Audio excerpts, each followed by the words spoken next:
Hello friends, welcome back to my channel. If you are watching my channel for the first time, then please subscribe my channel and hit the bell icon to get notification of my new videos. Today we will talk about the follow-up questions of describe an indoor or outdoor place where it is easy for you to study. So let's start. Do you like to learn on your own or with friends? क्या आप खुद से पढ़ना या दूसरों के साथ पढ़ना पसंद करते हैं? Well, I give preference to study alone because in a peaceful environment I can concentrate better on my study as well as can easily solve complications without any distraction. मैं अकेले पढ़ना पसंद करती हूँ क्योंकि पीसफुल इन्वायरमेंट में मैं better concentrate कर सकती हूँ अपनी स्टडी पर और जो डिफ़िकल्ट कॉम्प्लिकेशंस होते हैं उनको सॉल्व कर सकती हूँ, समझ सकती हूँ किसी डिस्ट्रैक्शन के बिना, क्योंकि वहाँ पर कोई डिस्ट्रैक्शन नहीं होती. What is the difference between learning face to face with teachers and learning by yourself? Teachers के साथ आमने सामने पढ़ना और खुद से पढ़ने में क्या डिफरेंस है? Answer is, if students learn from teachers, then they can learn from the life experience of teachers, will learn numerous skills, will develop confidence, whereas if they do study by themselves, then they have to do independent search etc.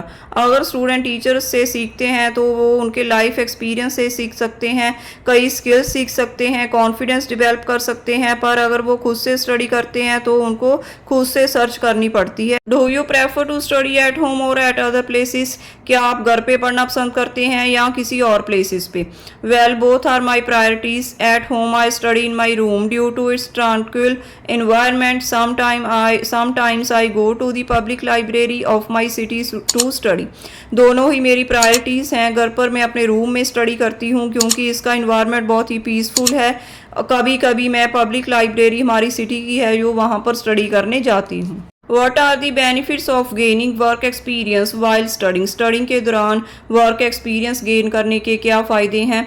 If people get work experience while studying, then they can learn numerous skills as well as they can get career guidance. Besides, they can develop practical skills and theoretical knowledge about their work. अगर लोग study के दौरान work experience gain करते हैं तो वो बहुत सी skills सीख सकते हैं, अपने करियर के बारे में गाइडेंस ले सकते हैं, इसके अलावा प्रैक्टिकल स्किल्स डेवलप कर सकते हैं और उनके काम के बारे में थियोरेटिकल नॉलेज प्राप्त कर सकते हैं. Do most people like to study in a noisy place? क्या ज़्यादातर लोग शोर शराबे वाली जगह पर पढ़ना पसंद करते हैं? As far as I have considered, most of the people like to study in a peaceful places because they can be more concentrate on their work and can learn better. जहाँ तक मेरा ख्याल है बहुत से लोग पीसफुल इन्वायरमेंट में ही पढ़ना पसंद करते हैं क्योंकि इससे वो अपने काम पे ज़्यादा कंसंट्रेट कर सकते हैं और बेटर तरीके से सीख सकते हैं. What are the advantages and disadvantages of studying with other people? दूसरे लोगों के साथ पढ़ने के क्या फ़ायदे और क्या नुकसान हैं? There are several pros and cons of studying in a group, such as people can learn various skills, build confidence, share ideas, problem solving techniques, whereas it also create conflicts, distraction etc. बहुत से फ़ायदे और नुकसान हैं group में study करने के, जैसे कि लोग बहुत सी स्किल्स सीखते हैं, कॉन्फिडेंस बिल्ड करते हैं, आइडियाज़ शेयर करते हैं, प्रॉब्लम सॉल्विंग टेक्निक सीखते हैं, पर इसके साथ साथ यह कॉन्फ्लिक्ट्स, झगड़े भी क्रिएट करता है, डिस्ट्रैक्शंस क्रिएट कर सकता है और बहुत सी चीज़ें. So this is the end of these follow up questions. If you like these ideas then please like my video and subscribe my channel. Thank you.